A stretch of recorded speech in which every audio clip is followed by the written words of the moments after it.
Guys, I cannot wait for this episode. It's going to be epic. As you can see, I've got a new set because I found this really sweet spot. If you're Northampton, then you know what I mean. It's a Caribbean Dutch spot, and I'm having this amazing mocktails. We've got so much to nibble on, so I can't wait to show you guys. But my guest is late.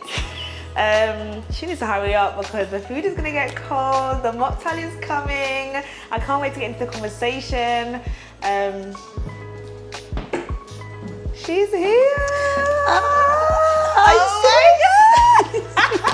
I can't believe it's been so long. Too long. What? You need a drink. I should say so too. Right, okay, your drink is coming. Ooh, I'm gonna sip on mine. Very nice, thank you. What? How is it? That's gorgeous. This is really nice and like sweet, and it just goes just in the right places. The right flow. The right flow. How have you been? Very good. It has been so long. Yeah, too long. Well, let me give you a little introduction because I have known Jeanette over a decade. Yeah.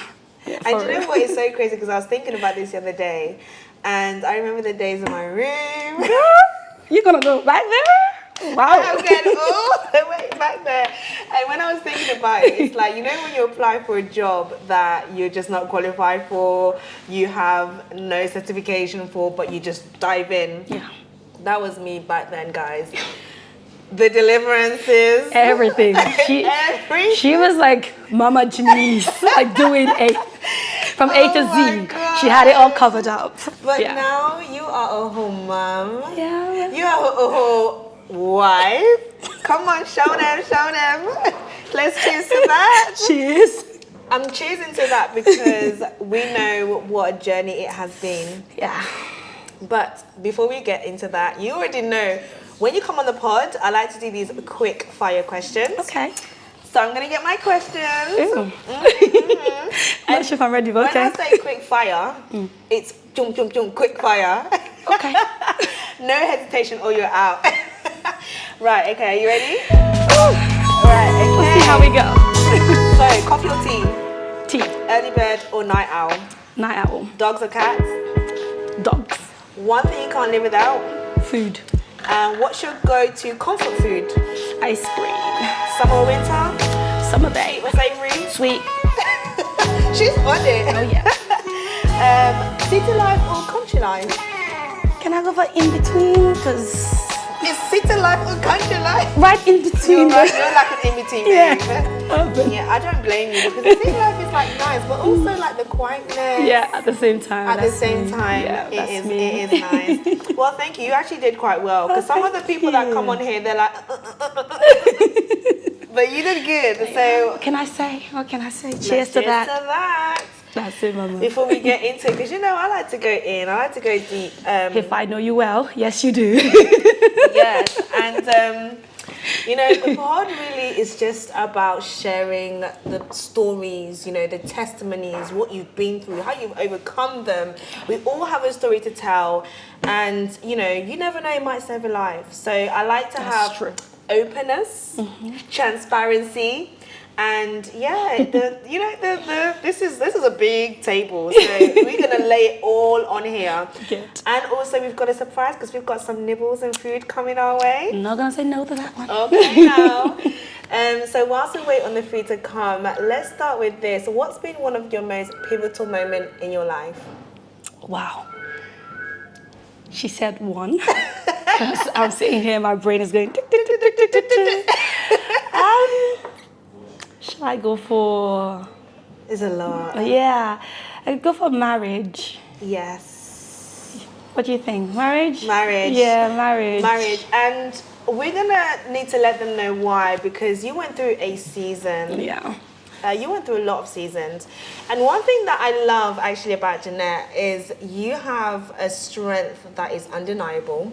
Wow. You know, one that is beyond human imagination. So I want you to talk a little bit about where you get that strength from. But tell us about why marriage? What happened? What was your love life like? Well, it's not so much about the love life. Yes. It's the background that I've come from as a person, and all I've known from every single man was rejection. Ooh. And Woo! so I because felt that. and so because I had been rejected by even my father, Wow. you know, now having somebody to call mine who is not rejecting me. Mommy. Yes, mommy. Yes, mommy. Who's not rejecting me, wants me for me, and genuinely not expecting anything back in return. Yeah. He wants me for me. Yeah. And I feel like for so many years, I had searched and searched for it, and it seemed like It was just never there. It's like in a desert island. girl. Wow. But even when he came, because I had only known rejection, I couldn't believe that it was real. Real. And how do you recognize it when all you've known is rejection? That's why God came in. Yeah. That's why God came in. Because just before he came, I had come out of a very toxic relationship. Wow. And so I got to the point where it was like, God, is just me and you now, nothing else. Yeah. You are enough for me. In fact, I had to learn that I am enough, that I don't need all the extras that I thought I needed to make me feel whole.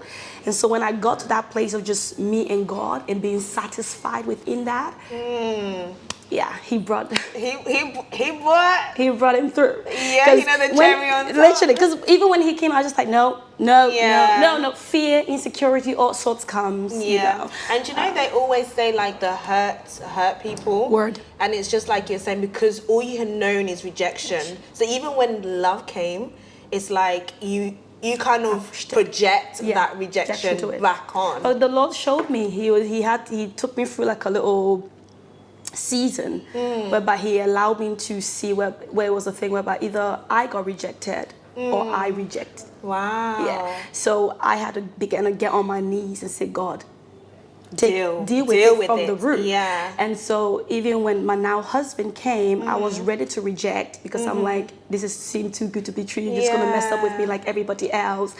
But one thing that really caught me about him is the fact that he stayed. No matter what I did, he stayed. Wow. And he showed me that he was in it for the long run. Yeah. And so of course, And God he was gave in me. it for you. He was in it for me. He chose me. Oh, girl, it's the best feeling in the whole wide world. I'm not gonna lie to anybody. When you find that person who literally ticks all the right buttons, because yeah. Anyways, another conversation for another day. Yes, mommy. But God had to give me a dream because I was in a season of consecration, and He gave me a dream, and it was from that dream that I had to now step back and say, you know what, God, I'm choosing to put aside my insecurities, my fears, meaning the fear of rejection. And allow you take me through this process of embracing this love that I have. I know you love me, God. Yes. But can a man love me this way and it's for real? And God had to tell me, yes, and baby. you have to feel safe in it as well. Yeah. Okay, there's so much to unpack. Too much. Oh my gosh, Too much. I want to go back a little bit because Of you course. mentioned the rejection, because we have to deal with the root sometimes. Yeah. And you mentioned your father. You experienced that rejection with your dad. Yeah. What was your foundation like? Talk to us about your foundation. You know, when you was experiencing that rejection from your dad, what was your relationship like? What did that rejection look like? Okay. Talk to us a little bit about that. So before I explain, because as far as I know, I had grown up with my mother in Africa. Yeah. And then because of the war, my dad brought me to England. And she's a Liberian babe. I'm a Liberian. Come on. Oh, my LIBP there. And so my dad brought me here, and I had known my dad as my family here. Yeah. Of course, I go into the whole partying lifestyle, Okay, doing my thing. Doing your thing. And basically, my dad was okay with it because I still dance, but I wasn't like a proper dancer those times. Yes. And I made a lot of money from it, and my dad loved it because I used to go on different tours and stuff like that. Okay, so you was like a professional. Dancing person, yes. But the ball turned when I gave my life to Jesus. Okay. And my dad was like, where's my girl that I know to be, partying, So doing did all that those. change then? So because you have that gift, that talent, like you're a dancer. Yeah. So I take it then you was using it for obviously not for God, you for something else. Yes. So then when that changed, so when Christ came to you, did you lose some of that gift? Like did you for that path that you was going, or was it completely different? Like what was that transition like? I think for me, God had taught me what holiness is now that I'm in His kingdom. And I think the passion for dance was instilled within me, if that makes sense. So I came to a point where I was, okay, God, I don't want to dance this promiscuous kind of way, perverted kind of way, seductive kind of way, I now want to dance for your kingdom. And it was just a day where I remember just in church and I began to dance liturgical dance and prophetic dancing and all that stuff.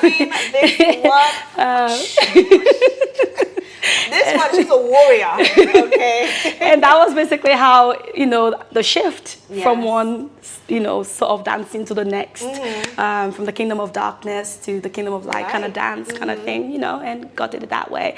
But going back to my father, he couldn't understand why I would forsake all of what he knew me to be engaged in to now all of a sudden wanting to spend more of my time in church and doing church things. So that was where the wedge came in between my dad and myself. And he said, you know what, since you cannot let go of this whole church business, get out. Yeah, so that was. So was your relationship before that, was it good? Like, was you close? Before I came to England, I never really knew my dad. Okay. When I came to England, that was when I began to know my dad. Yeah, but it was short-lived. Yes, it was very short-lived because I got saved and then he was like bye. And I think the painful aspect of this is the insult that came with it. Really? Yeah, the insult. My dad said stuff like, if you ever walk on the same path of me, I will spit on you.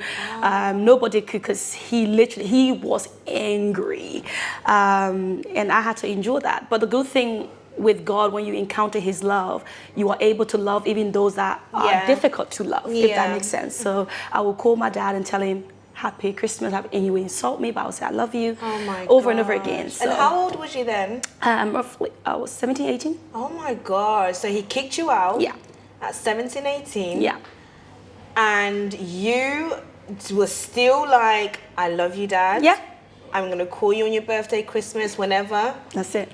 So where did you move to at that time? Did you have other family, or did you just... No, he's my only family in England, so I had to squat to whatever friend that will have me squat at theirs. Wow. And you know what's funny, it was like 6 months each, and then like I'll have to move on. So this is where rejection now, this is taking its roots through these things. But even from conception, I was rejected. So my mother had my brother. Yeah. Out of wedlock, and that was a very painful experience for her. Yeah. So when she became pregnant for me, she tried to get rid of me. Right. Yeah. So no matter what she tried, I stayed. Didn't work. Yeah. Because of everything she tried, and it was also during the peak of the war, I came out very premature. Yeah. So they tried to get rid of me in order to move on with life, but yeah. I mean, you have a whole purpose, honey.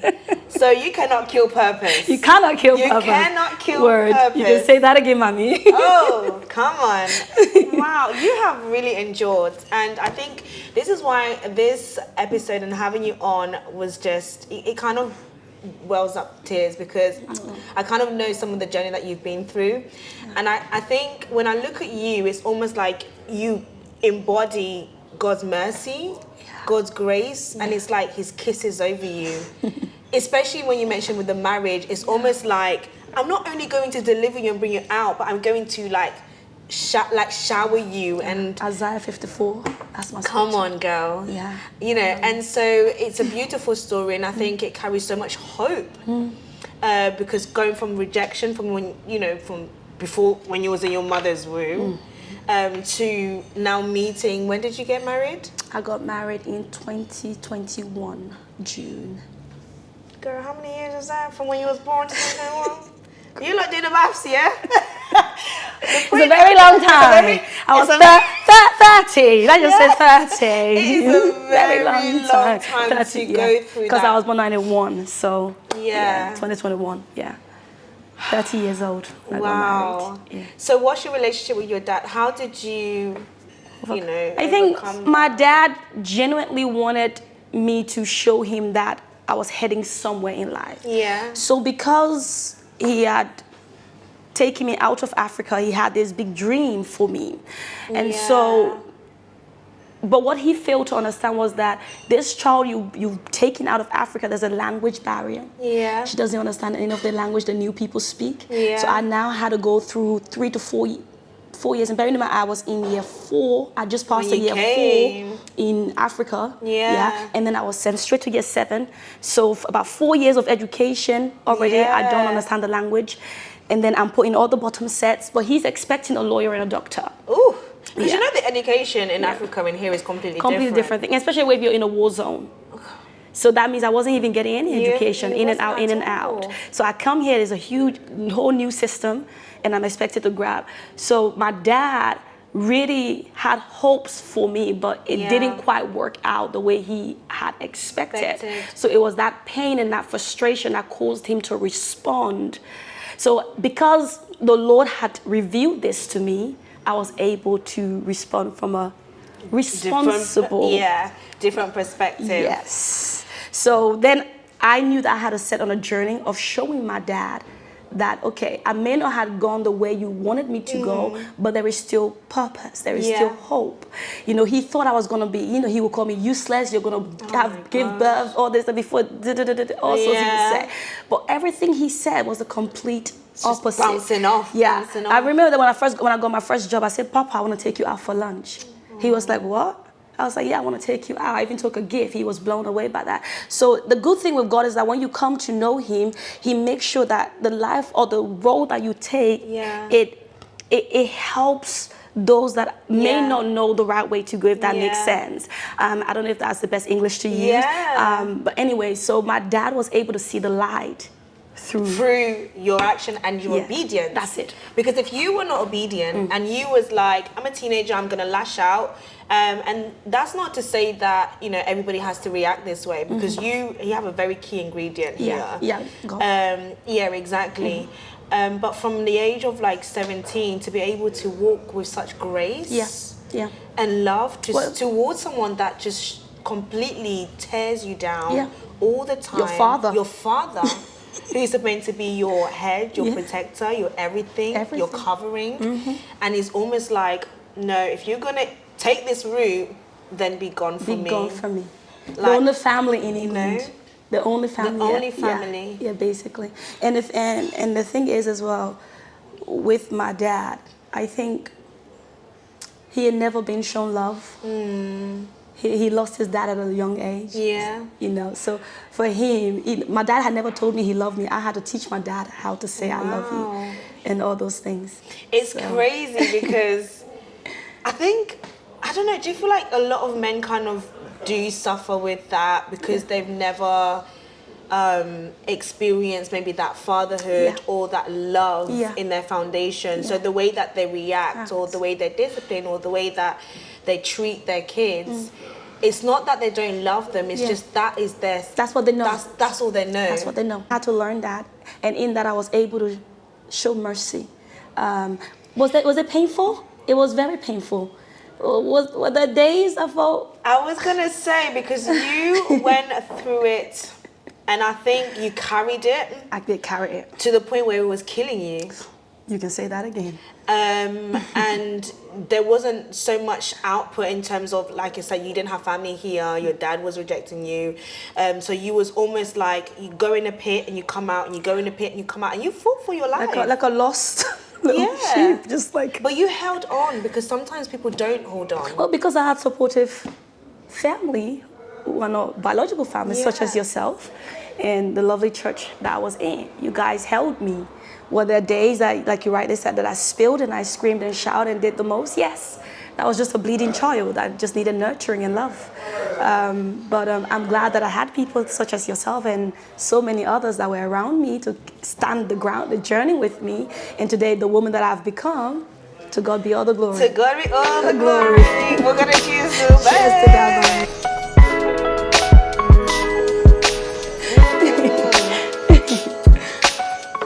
Is it good? Real It's so good. I know I'm trying. It's so good today as well. I'm trying to control myself because usually when I go out, I drink this thing in 1 minute. It's so good. It's so sweet. No, but thank you so much for sharing that, and again for having so much transparency. Oh, no. And we're literally just like touching the surface, you know, because there's so much and we can't capture everything in one episode. But it's nice to hear the foundation so we can understand where you've come from. You know, coming from a war zone. To come to the UK, not knowing the language, it's like a foreign land, and then being kicked out, and then having to go through that 30 years of trying to find yourself. When you looked in the mirror, what did you see, you know, then before Christ kind of revealed all of these things? What was you seeing when you was looking? I think for some reason the sort of personality that God has given me has been quite a very innocent kind of mentality. Some people perhaps have a wider knowledge to really make sense in particular situations. Whereas with me, I viewed it from such an innocent light that I knew I was hurt, but I didn't really understood what was going on or the depth of it, if that makes sense. Because like I said, there was a lot of lack in terms of my understanding because of all the delay in education and all those kinds of stuff, right? So for me, even though there was a situation going on, I was still hopeful. I was still wanting life to happen for me. I was still believing that, you know, there's gonna be I didn't know when or how or what's gonna happen, but I knew like so long as life in me, I'm still gonna keep going. Basically, something good is gonna come out of me. For example, say college after secondary school, college for instance. I wanted to go to college, and because the mentality was so low. I put it in a better word. You know, I had friends around me who would say, you know, strive for higher. I couldn't see myself striving for higher. I wanted to do everything from the bedrock to the top kind of thing, because if I'm gonna make it, I have to start very little and stuff like that. So I just my mindset was take each day at a time. That was, I don't know where it came, I guess it has to be God, but that's just how I've always been. I've looked at life from a very innocent perspective, not wanting grand or like, so if something came, for example, I went through college, to my surprise, like literally it came out really well. Then university, I remember calling my dad, I've accomplished college, I've done college, you know. He's on the phone saying absolutely nothing. I need help to get, you know, finances to get me into uni, because student finance, I ain't got no money for you. So I had to cut that uni journey right there. And I said to God, I said, God, if I'm gonna go university, that which my earthly father is not able to do for me, you gotta do it.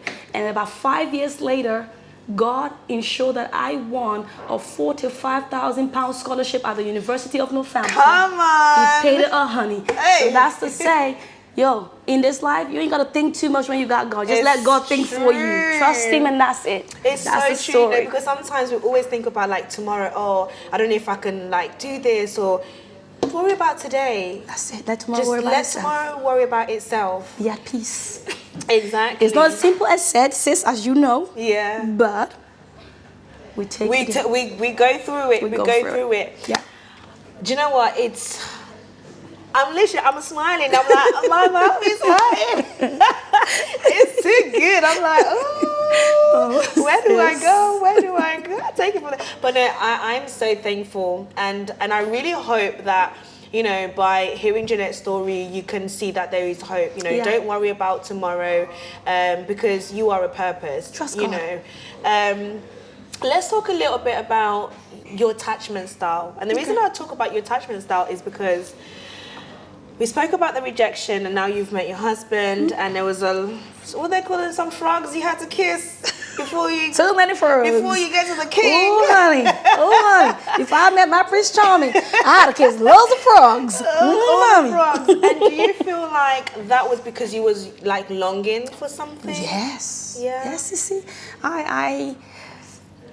turned my affection to all the wrong people. And one thing I know about me is that I don't love small. Whoa. I love big. Okay, come on. As you see me, like people say, my personality is very Larger than larger life. than life. So, you know, I'm extroverted. I'm at the far end of it, you know, Yeah. of the spectrum. So, you know, I tend to give my all. Yeah. Even if the person is giving less than 0.00%. minus 100, I'm still giving You're like 4K. Everything is coming into the, you know. And yeah, it was very painful. Yeah. Because what was you looking for? What love, exactly is it that you Sissy wanted from them? Nacha. To be wanted. I think that was the key thing. I didn't feel like anybody wanted me. I felt like I was a problem. There was a huge problem with me. Number one, again, like I mentioned, my personality is a lot to take on with someone like myself. Especially if you meet a lot of introverted people. I mean, dealing with a lot of introverts. It's now that I know this, I'm sharing with you. Before, Yeah. what do I know about introvert, extrovert, and stuff like that? You know, but they made me feel like there was this huge thing that is wrong with you. me. And I'm just like, you know, there was one day someone said to me, said, Jonette, because there was this huge cloud over me, like you mentioned earlier on. Even if I want to come out here, there's something like pushing following me you. down. Like, you know, and you run to this person, would you have me? No, you're not good enough for me. Here, no. Girl. What is it about me that you do not want? And I'm looking at myself, I'm like, this snark over here. are you not seeing what I'm seeing? What is it? Are you okay? Are you blind? You know what, yeah? I guess those times, yeah, a diamond, but yet the coal was still covering. Yeah. Because one thing I learned over the years was, it's the way I spoke that really caused people to withdraw. Because all the aggression, all the pain. They just didn't understand it. Yes. Yeah. So all of that, even the slightest of mistake, I was ready to fight. Oh, okay. Yes. So all that pain I was carrying with me was literally, I was on the defense all the time. All the time. And is that because you're kind of like, I'm ready for you to, you can leave any time, so I need to barricade myself? You know what's funny? That experience didn't come until years after. Because what it was that I kept expecting this person is going to stay for me. Like I was like, this is it. Like like I told you, I had such an innocent mindset towards everything. Everybody I met, you're mine. And you're staying, but they never stayed. And there was a cut again. And then the next one, a cut again. To the point where I was just like, I'm done. Yo. So. And what was like your longest relationship then? Was it any of it a relationship, babe? It was never really a relationship. It was all in my head. What do we call it then? Like, it was in my head, love. It was sitting in my brain. For real. You know, when you meet somebody, you plan everything in your head and they have no idea. Your sister be cooking, doing all the most, and the person looking like, you're just my sister. Do I see you as a sister? Yeah, but there was one person who loved me so much. I'm not gonna say name. Okay. But I was following someone else. Okay. Yeah. And then it was later on when I then realized it was too late. Oh, it's always like that. It's the guy that we don't want. We don't want it. It's the ones that always want us. They will do the most. The most. And it's like they chasing us and we're chasing someone else. The wrong person. And we learn the hard way. Very hard, sis. The hard way. Because I'm telling you, these wounds have only just healed about a year ago or so, because I've been bleeding. Even when I got back, you know, when I met my husband, he was pursuing me. I was real with him from the start. I said, this woman that you're coming after, I will be honest with you, she's a broken mess. Wow. So if you're coming, you best know how you're coming. Because I ain't that's what's up. I ain't gonna pretend to you that I've got everything together. There's a lot of junk here that I need Jesus to still be helping me with it. Wow. So if you're gonna be stepping here, know what you're stepping into. And he was willing. Oh, so, well, we're gonna touch on a little bit of his, you know, his love. I'm hungry. Are you? Okay, let's dip it a little bit.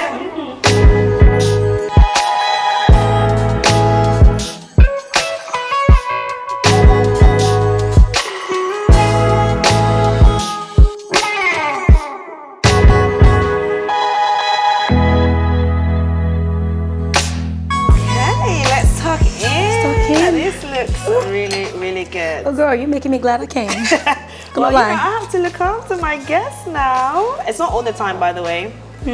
So let's that's see. nice. Our chips is real good.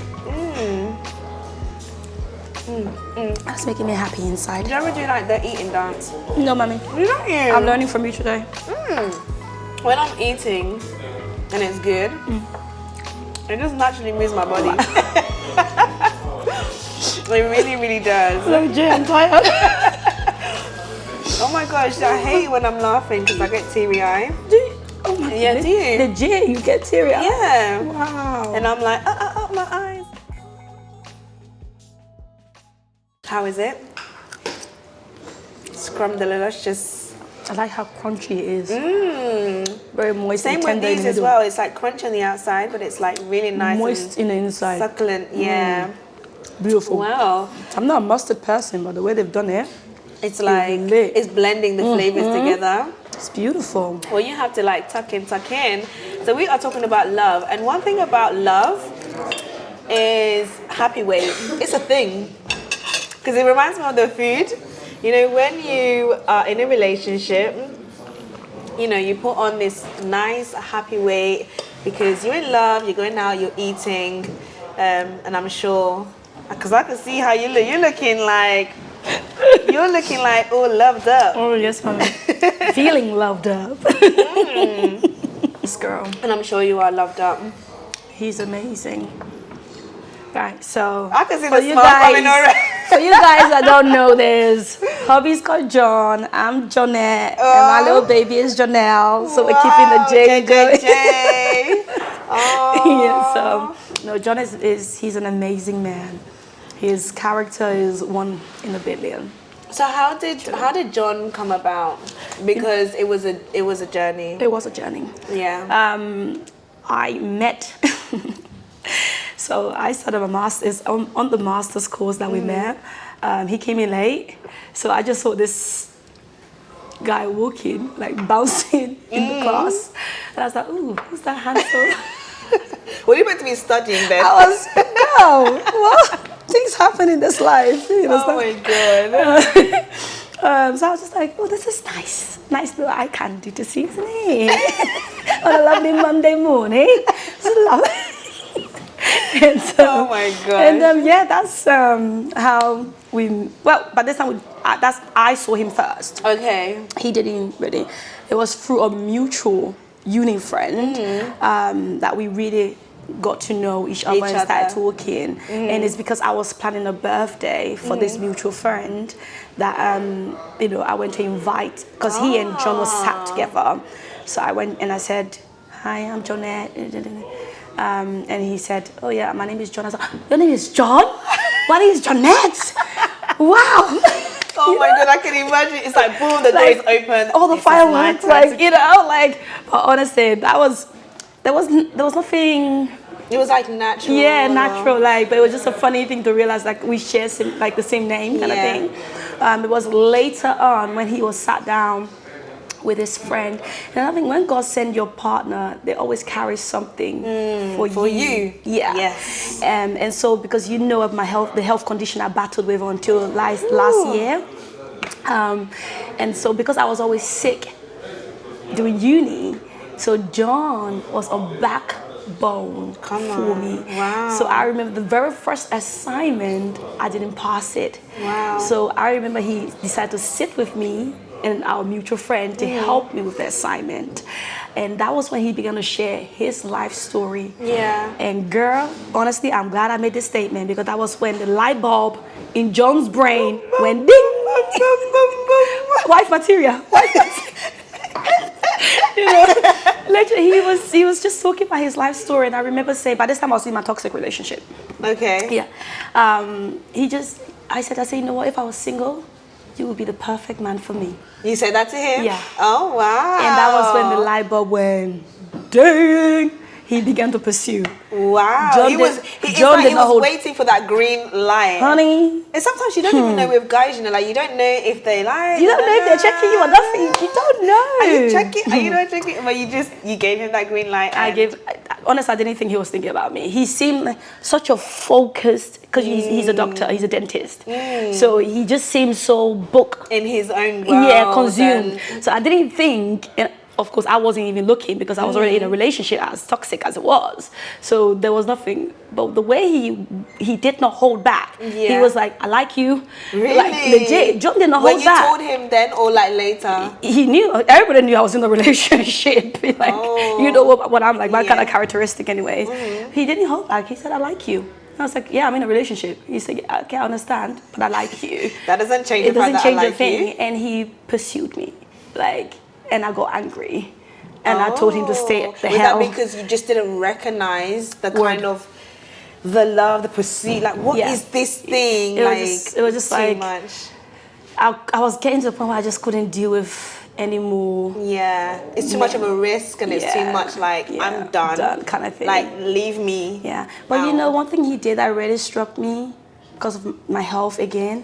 Whenever I was sick, and I called John, or he knew about it, he would make time for me. Yeah. Even if I was in the hospital, he would make time. He would cancel a shift to come.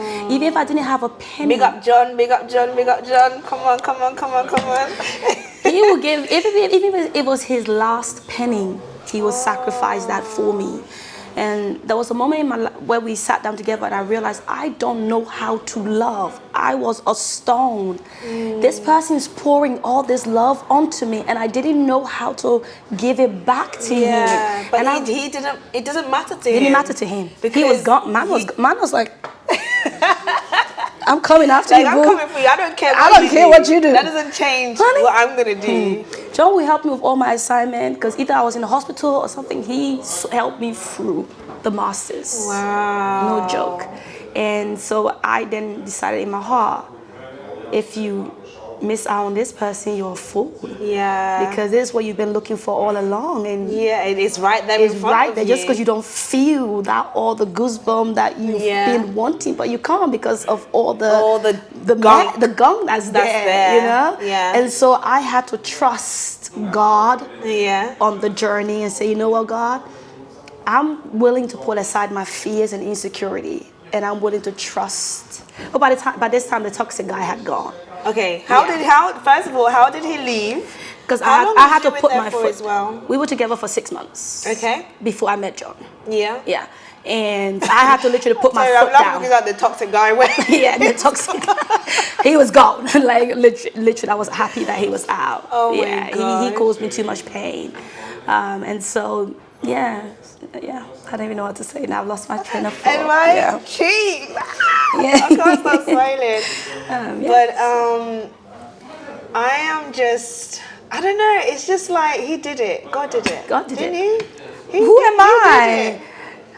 Sis, you knew. Could you ever imagine, like, now you're married and what? Tell me, How am I even married? When you had your wedding day and you in that moment and you putting on your dress and everyone's around you, It's and you're still not looking at reality. yourself. It's still not reality. I feel like I'm just in like this little bubble that God has like wrapped me in. Yeah. And I feel safe in it. And I know I'm okay. Yeah. Because the past is the past now. It's gone. Yeah. So. And it doesn't define you. Wow. It never even did. Word. That's it. It took me a long time to get here. Yeah. But I'm glad that I got there. Don't get me wrong. There's still a long way to go. But It's the at least residue. That's it, mommy. Because when the residues are there, it takes work. Now you have to do that work. And I'm willing. I think that's the most important part. That I'm willing to do the work. Yeah. To make sure that the woman I am supposed to become in her fullness. Yeah. A steps into whole reality. woman. A whole woman. I'm a wife and a mother. So what else? Oh my gosh. And Janelle coming into the picture. Yeah, she's my treasure. She's so adorable. I yeah. remember when I first saw her, I was in Primark. I was like, oh they grow too quick though, not gonna lie. They grow too quick, but isn't it a quick. blessing? So it's a blessing. Especially it's a privilege, because you an spoke honor. about Your health, because I know you really, really went through it. Yeah. It's a whole other episode. I mean, I was diagnosed with Crohn's disease, again, because of all the stress that I had undergo due to the journey I had taken. Yeah. Stress produces a lot of acid within the gut. Okay. And that would erode the gut. And so I personally believe this is what was the root of the situation, the severe stress I underwent. And so to my surprise, your gut health was... It was a mess. I couldn't eat anything. I had no energy. I was like, how can I be what? Because you had, was it some like Crohn's, like Crohn's disease. Yeah. So it's a lifelong disease that they said cannot be healed. But by the mercy of God, April last year, because I got severely sick after I gave birth to Janelle.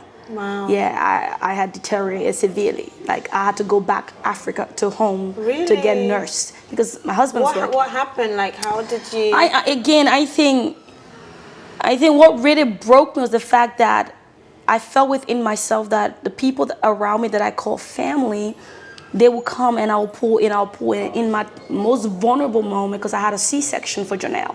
Yeah. In my most vulnerable moment, I felt like I wasn't receiving help or care from any of them. Yeah. And so I grieve, because at the end of the day, when you give birth, your body's going through a lot already. Yeah. So any other little thing is a trigger. Yeah. You get it? And also with the underlying condition that is triggered by stress, I was just a mess. Yeah. I couldn't breastfeed my baby for long because I couldn't eat anything. I was losing weight by the day. And so my husband looked at me, he said, you got to go home for help. You can't stay here like this. The baby needs help as well. So I had to fly back home, and my mother, by the mercy of God, she was able to nurse me back to normalcy again, and me and baby. And that is the power of sometimes community. I think that's what sometimes we don't have here. Yeah. Everyone is so busy doing their own thing. When you give birth, it's like, it's your child. But when you're back home, you rest. That's what you're supposed to do. You're supposed to rest. Everyone looks after the baby. Yeah, and looks after you. You just feed the baby. You focus on getting well. And you didn't have family here. And from April last year, because I traveled in February. So by April, I had already begun to pick up. So from April to the end of last year, I didn't have a single episode. Yeah. Yeah. And so I remember, into the new year, me and my husband, we held our hands to pray into the new year. And I said, God, like this year actually has been a very tough year. Yeah. But yet I can see it's also been good. But I really wanted you to do a shebang for me. Like I wanted my shebang. Come on. And the Holy Spirit rebuked me. Okay. He said, baby, have you noticed you're not struggling in pain anymore in your gut? I have healed you. Wow. Honey, all kinds I of, can imagine you. from 2016 to 2023, honey, girl, please. I danced, and since then up to now, I was weighing 45 kg at my age. And imagine, I'm as tiny and diddy as I am. I was a twig. Like my neck had wells, for real. And now I weigh...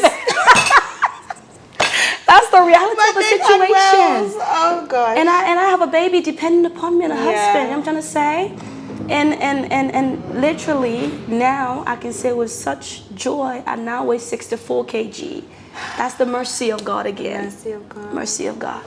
So, mommy, you're right. Some of us were just testimony walking, going. It is what it is. Oh my gosh. And you went back home, and thank God, Mom looked after you, came back. And did you feel like a difference when you came back? Did you feel like you needed that? Whatever like happened in between that transition, it was spiritual as well as the physical. My whole life says, it's like from birth, God, I just decided this one is mine. Every step, yes, the journey is going to be difficult, but I'm going to be there with her. You, Even with the marriage, my mother was like, no, you can't get married to a Nigerian. You can't get married over there without us. All kinds of stuff. My dad was like, no. And I said to God, I said, you got to speak to them if this is your will. And my mother got on the phone to me about a week later. She said, the Lord said to me that your life belongs to Him. I may want to give you an extravagant, lavish, big wedding because of the wonderful daughter you are and have been. But God is saying that even His son Jesus was born in a manger. Yeah. So I need to have rest. So when she said that, I was like, thank you, Jesus, for speaking to my mother. Wow. Peace. Woo. It is a lot. Yes, you see. It's His mercy. He's merciful. I mean, my name is John, and the graciousness of God. That's what Come the name means. on. And you have I've definitely experienced the experienced grace. God's grace in your life. And I just want to thank you really for coming on and just sharing your story. It's a privilege and honor. Because I know sometimes people, they don't see His steps, you know, and you sometimes have to look back. And when you do look back, you see that He's been with you. Yeah. Whatever you've been through, He's been there. And the least that we can do is share His goodness. Yeah. To uplift other Share. people. Yeah, exactly. Encourage them. And also, I feel like it keeps Him alive. Yeah. You know, when we echoing what He's done in our lives. Word. You know, we echoing His goodness. It's keeping Him alive, you know.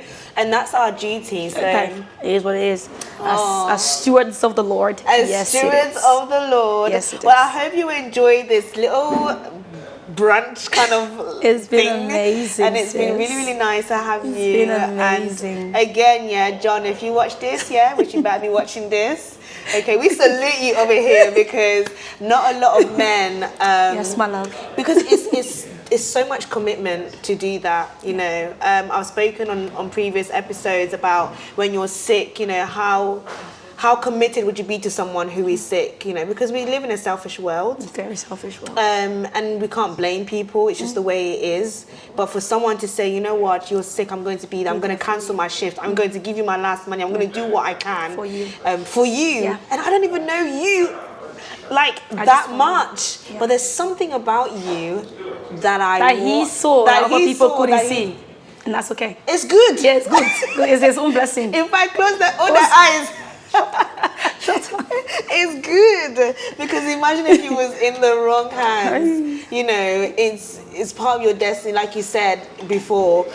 He saw something and He carried something that was a part for you, for your destiny. So you can't just be mingling with anybody, and I think you've definitely shown that with your life. Indeed. Ooh. Yeah. Honestly, John, yeah. I mean, look at our name, for crying out loud. It was supposed to be, man. Forget it. Nothing much else to say. It is what it is. He's a good man. John. Janelle. No, I love it. Yeah, because I remember, like, just quickly that when there was one point I really broke down because of my health, and I called John. I said, I know you don't have the answers, but I just want you to know that I'm not in a good place. I can't do this anymore. And he was literally like, if I have to find money wherever to buy your flight ticket so you can go back and get help. Because it's not one or two times he's had to send me back home for help. He's had to sacrifice a lot to send me back home. And tickets to Africa, Liberia, 1,000 plus.